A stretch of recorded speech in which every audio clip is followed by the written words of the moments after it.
রবিনা পাগলের মতো শায়লা শায়লা করছে, কিন্তু শায়লা শুনল না। সে ফোন কেটে দিয়েছে।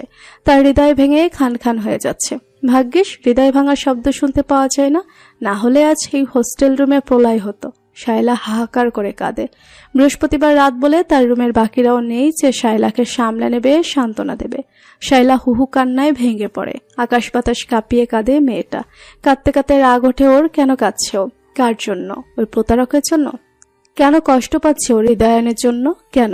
আজ থেকে আর কষ্ট পাবে না, একদম না। সব কষ্ট থেকে চিরমুক্তি নেবে সে। লাইট জ্বালিয়ে টেবিলের ড্রয়ার খুলে আতিপাতি করে কিছু খুঁজে চলেছে শায়লা। ওদিকে শায়লা ফোন রাখার পর থেকেই রবিনার মনটা ছটফট করছে। শায়লাকে আজ একদমই স্বাভাবিক লাগলো না। ভীষণ দুর্বল মনের এক মেয়ে মনে হয়েছে। সে জানে শায়লা মনের দিক দিয়ে অনেক শক্ত দেখালেও তার মনটা কাদামাটির মতোই নরম।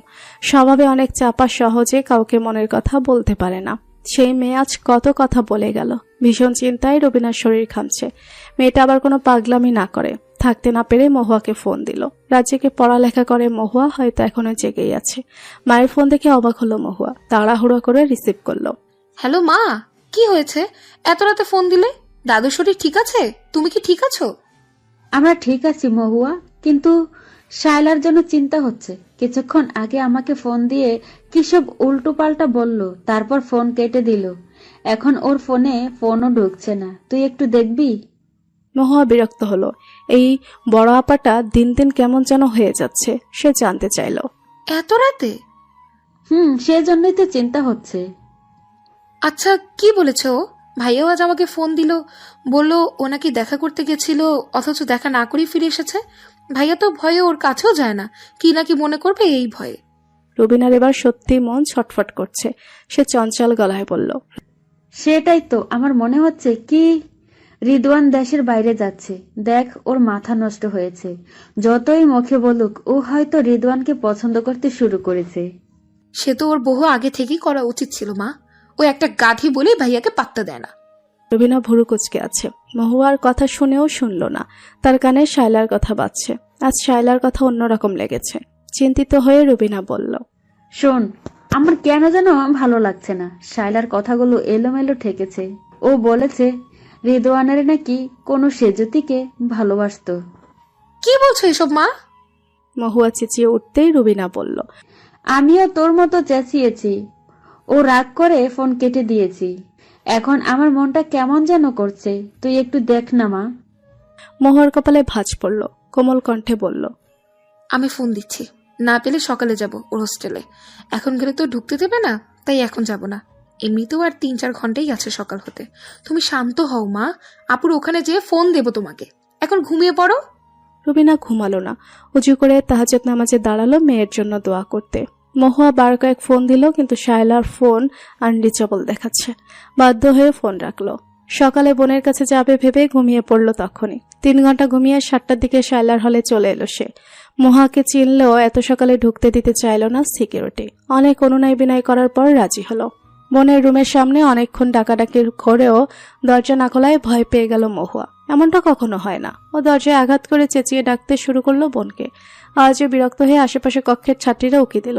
জানতে চাইলে এত সকালে এমন আওয়াজের কারণ কি। মহুয়া ওদের সবকিছু বলে সাহায্য চাইল। কয়েকজন মিলে ডাকাডাকির পরও দরজা না খোলায় দরজা ধাক্কা দিতে লাগলো ওরা।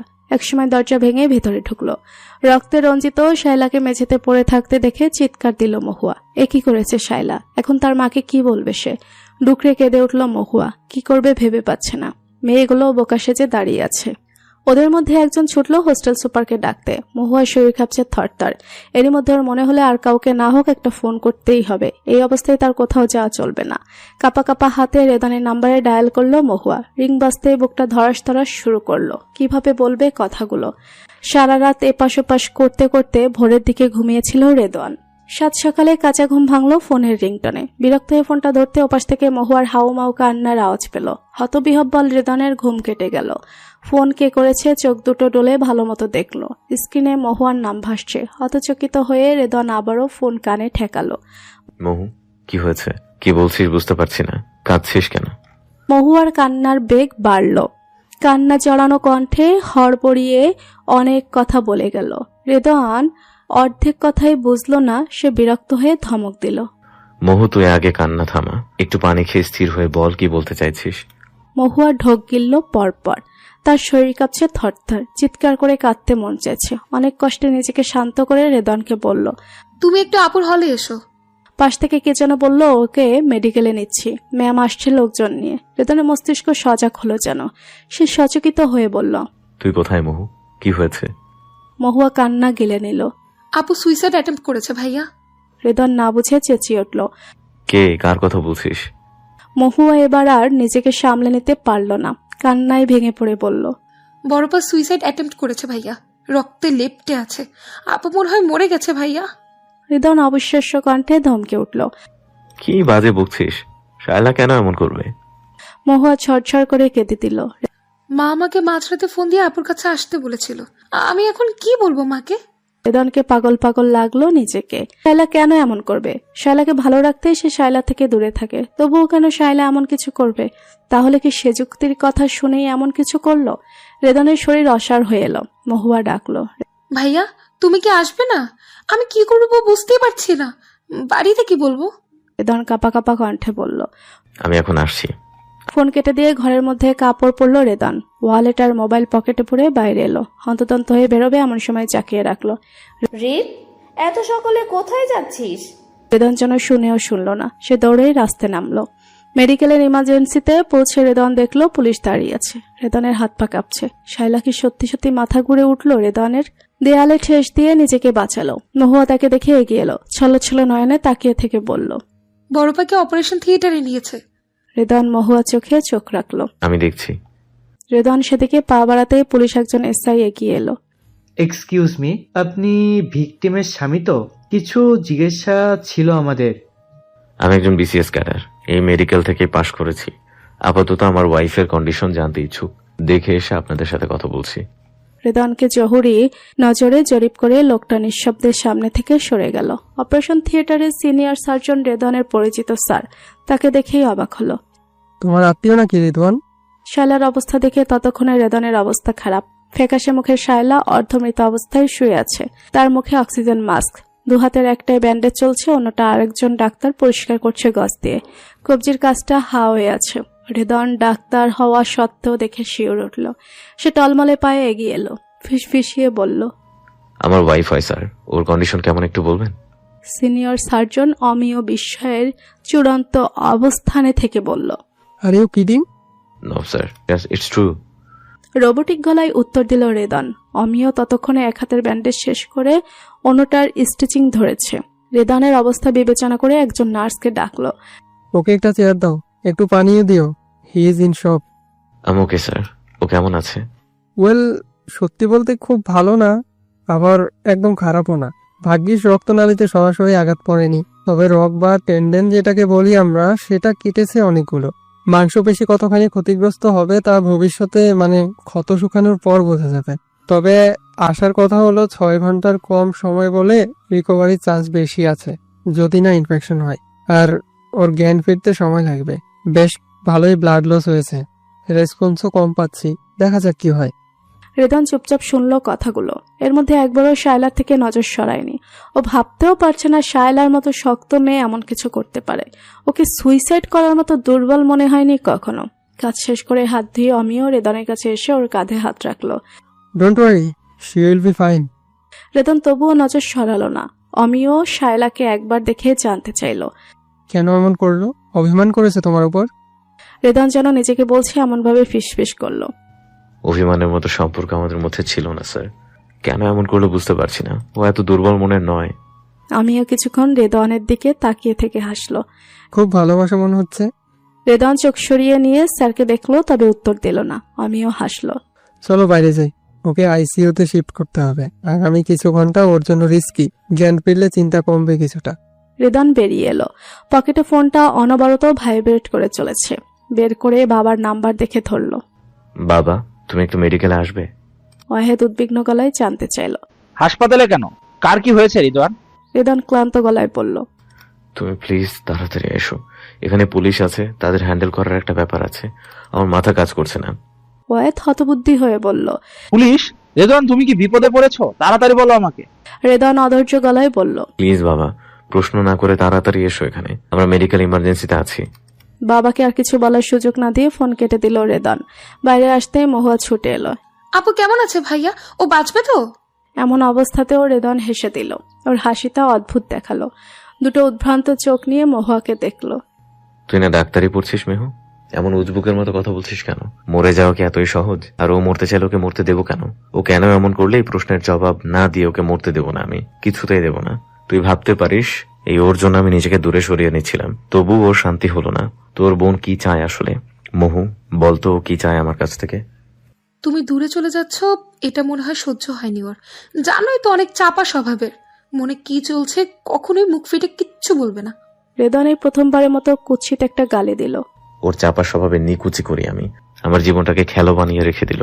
ওর জন্য যা করতে চাই তাতেই ওর প্রবলেম। হৃদয়ের মুখের পেশি বারবার সংকোচন প্রসারণ হচ্ছে। মহা বুঝলো হৃদয় নিজের রাগ কন্ট্রোলের চেষ্টা করছে। সে ওকে শান্ত করার চেষ্টা করলো। রাগ করো না ভাইয়া, তুমি রাগ করলে ও যাবে কোথায়? প্লিজ বোকাটার উপর রাগই রেখো না। রাগ? রাগের ব্যাপারই না মহু। এই যে দেখ, পুলিশ এসেছে, কত প্রশ্ন উত্তর হবে বুঝতে পারছিস? আমাকে সন্দেহ করছে ওরা। আমি বউকে অত্যাচার করি এটাই ভাবছে, অথচ বউয়ের সাথে আমার দেখা নেই 2 বছর ধরে। রেদনকে অপ্রকৃতস্থ লাগে। হাসতে হাসতেই মাথার চুল টেনে ধরল সে। পুলিশের লোকটা এগিয়ে এলো রেদনের কাছে। এখন কি কথা বলতে পারি আপনার সাথে? রেদন মাথা তুলে দেখলো লোকটাকে। নেম প্লেটে নামটা পড়ল নাইম।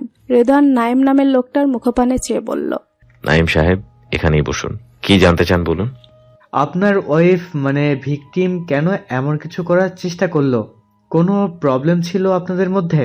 রেদনকে অসহায় দেখালো। সে মাথা নেড়ে বলল, প্রবলেম? ওয়েল, ওর সাথে আমার সরাসরি দেখা হয়নি 2 বছরের বেশি। শুনতে অদ্ভুত শোনালেও এটাই সত্যি। দেখা না হলে, কথা না হলে প্রবলেম হবে কিভাবে বলুন তো? নাইম ছেলেটার চেহারায় কোনো ভাবান্তর হলো না। স্বাভাবিক মানুষের মতো জানতে চাইল, এটা কিভাবে সম্ভব? সেপারেশনে ছিলেন আপনারা? কাছাকাছি থেকে এই দূরত্ব? অসম্ভব। সেপারেশন? অবাক হয়ে তাকালো নাইমের দিকে। মৃদুস্বরে বলল, না ভাই, সেপারেশন কিছু না। আমি ইন্টার্ন, বিএসসিএস প্রিপারেশন, আইএলস এসব নিয়ে ব্যস্ত ছিলাম। তাছাড়া ওর নিজের একটু সময় দরকার ছিল ওর চাওয়া পূরণ করার সাথে। আমিও ভেবেছিলাম আরেকটু গুছিয়ে নেই নিজেকে, তারপর সংসার শুরু করব। শুনলাম আপনার ফ্লাইট আজ, দেশের বাইরে যাওয়ার কথা। রেদন তাকাতেই নাইম মাথা নাড়ে। যাবেন না, আপাতত একটা সাধারণ ডায়েরি করব আমরা। তদন্ত করে সন্দেহজনক কিছু না পেলে মুসলেকা নিয়ে ডায়েরি ক্লোজ করব। সেক্ষেত্রে ভিকটিমের বয়ান পাওয়া জরুরি। সে পর্যন্ত আপনি কোথাও যাবেন না। আমাকে কি আসামি মনে হচ্ছে? পালিয়ে যাব ভাবছেন? নাইম জবাব দিল না। রেদন বলল, সমস্যা নেই, এমনিতেও যাব না আমি। আমিও জানতে চাই আমার বউটা কেন এই কাজ করলো। ওর জন্য। রেদন, কি হয়েছে? অহেদকে দেখে রেদন যেন মনে জোর পেল। অহেদের সাথে কল্লোল আছে। রেদন উঠে দাঁড়ালো। ভঙ্গুর গলায় বলল, বাবা, শায়লা সুইসাইড অ্যাটেম্প করেছে। অহেদ অস্ফুট আর্তনাদ করল। কি বলছিস? কেন? জানি না, সকালে মহুয়া ফোন দিয়েছিল আমাকে। ছুটে এসে দেখি এই অবস্থা। বুঝতে পারছি না ও কেন এমন করলো। অহেদ আর কল্লোল দৃষ্টি বিনিময় করলো। অহেদ এগিয়ে এসে ছেলেকে জড়িয়ে ধরল। এখন কি অবস্থা ওর? কথা বলেছিস ডাক্তারের সাথে? জ্ঞান ফিরতে সময় লাগবে বলছে। ইনফেকশন না হলে এই যাত্রায় টিকে যাবে। এখন কি করবি? ওদের বাড়িতে খবর দিয়েছিস? না, কোন মুখে খবর দেব? দাদু আর মা শুনলে কি হবে ভেবেছো? অহেদ ছেলেকে ভরসা দিল। আচ্ছা, তুই ভাবিস না, আমি দেখছি। তোর চাচার সাথে কথা বলি। এমন একটা ঘটনা জানাতে তো হবেই।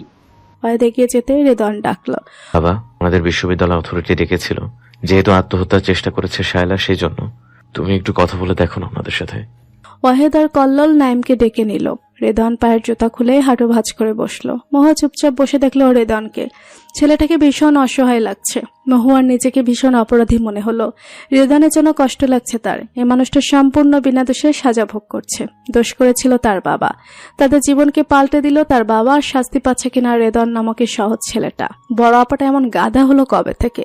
যে শায়লা তাদেরকে সবসময় স্ট্রং হওয়ার পরামর্শ দিত, জীবনকে যুদ্ধের ময়দান ভেবে মোকাবেলা করার সাহস দিত, সে আজ নিজেই নিজের জীবন নিতে চাইল। কেন করলি আপা? কেন এমন করলি? কতবার তোকে বলেছি রেদওয়ান ভাইয়াকে ভালোবাসিস, তাকে মেনে নে, কিন্তু তুই স্বার্থপর একজন।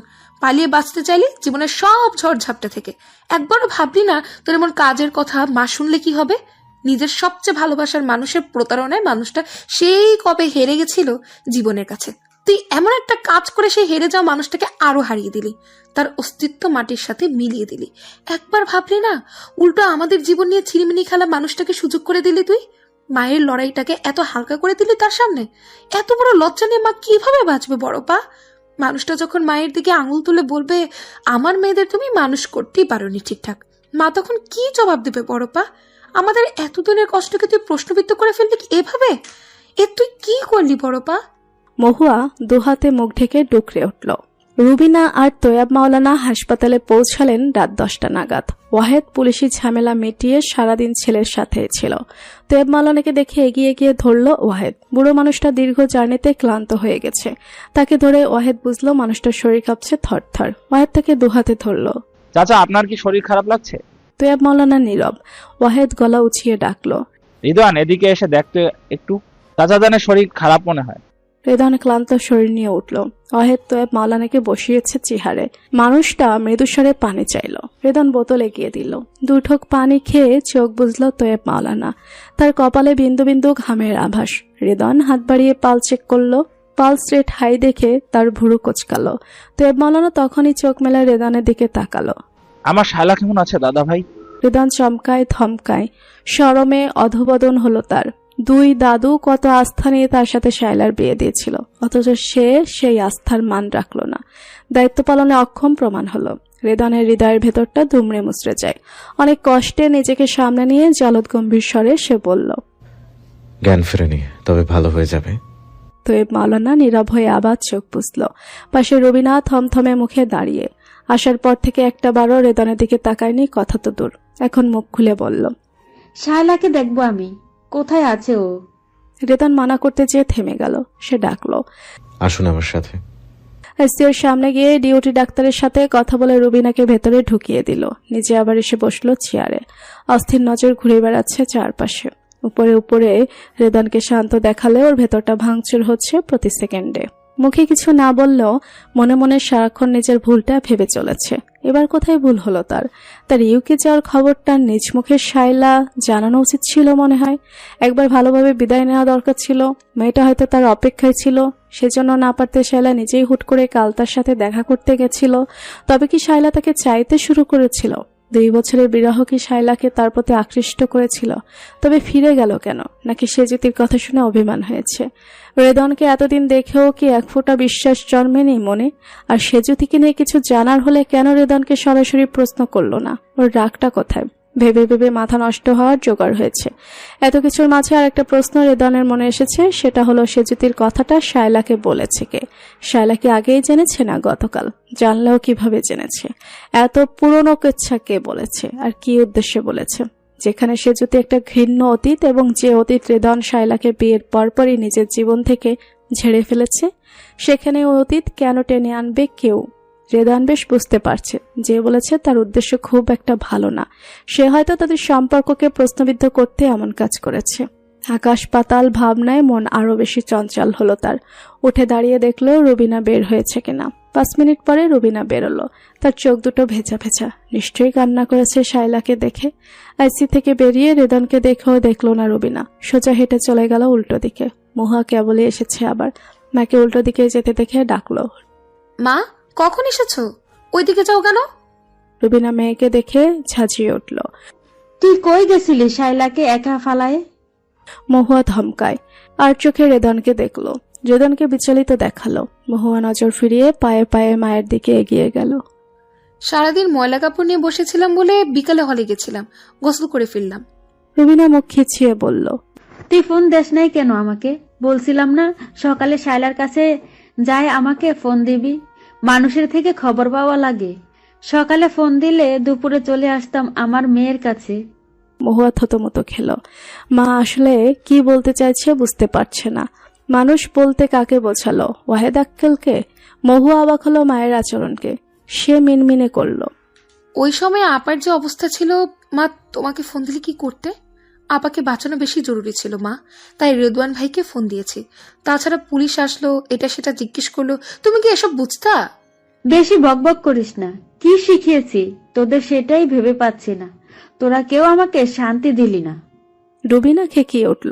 মহুয়া অসহায় চোখে মাকে দেখছে। সে বুঝতে পারছে রুবিনা যে কোনো সময় ভেঙে পড়বে। মায়ের ভেতরের ভাঙচুর বেশ বুঝতে পারছে সে। মাকে জড়িয়ে ধরল। আপা ঠিক হয়ে যাবে মা, তুমি ভেবো না, একটু একটু শান্ত হও মা। কি ঠিক হয়ে যাবে? আমার শায়লার কষ্ট ঠিক হবে? ওর হাতের দাগগুলো মুছে যাবে? মেয়েটা যে ধাক্কা খেয়েছে সেটা ভুলে যাবে? কতটা কষ্ট পেলে আমার শায়লা নিজের জীবন নিজে নিতে চায়, এটা বুঝতে পারছিস তুই? রুবিনা কেঁদে দিল ঝরঝর করে, কাঁদতে কাঁদতে বকছে। আমার মেয়েটা একা একা কষ্ট পাচ্ছিল, আর আমি তাকে একবারও বুঝিনি। কেন বুঝিনি? আমি না মা, মায়েরা আনা সব বুঝে, তবে আমি কেন বুঝলাম না? রুবিনা মুখে কাপড় চেপে ধরে কান্না নিয়ন্ত্রণের চেষ্টা করলো, বিড়বিড় করলো। আমার কারণে শায়লা এমন কাজ করলো। আমার মেয়ের কষ্টের জন্য আমি দায়ী, আমি দায়ী। মহুয়ার চোখ ভিজে উঠল। মায়ের কথা শুনে এখন আর নিজেকেও দোষী মনে হচ্ছে। তারা সত্যিই হয়তো শায়লার খেয়াল রাখতে পারেনি, নয়তো শায়লা এমন কিছু করতে পারে সেটা বুঝলো না কেন? রুবিনা আবারও বিড়বিড় করলো। নিজের মেয়ের চাইতে পরের ছেলেকে আপন ভাবলাম, তার উপর মেয়ের দায়িত্ব দিয়ে নিশ্চিত হতে চাইলাম, কিন্তু সে আমার বিশ্বাসের মান রাখতে পারলো না। শায়লারে, মাকে তুই ক্ষমা করে দিস। রুবিনার কান্না দেখে রেদন পায়ে পায়ে এগিয়ে এসেছে। সাহস হচ্ছে না কিছু বলার, তাই চুপচাপ দাঁড়িয়ে আছে।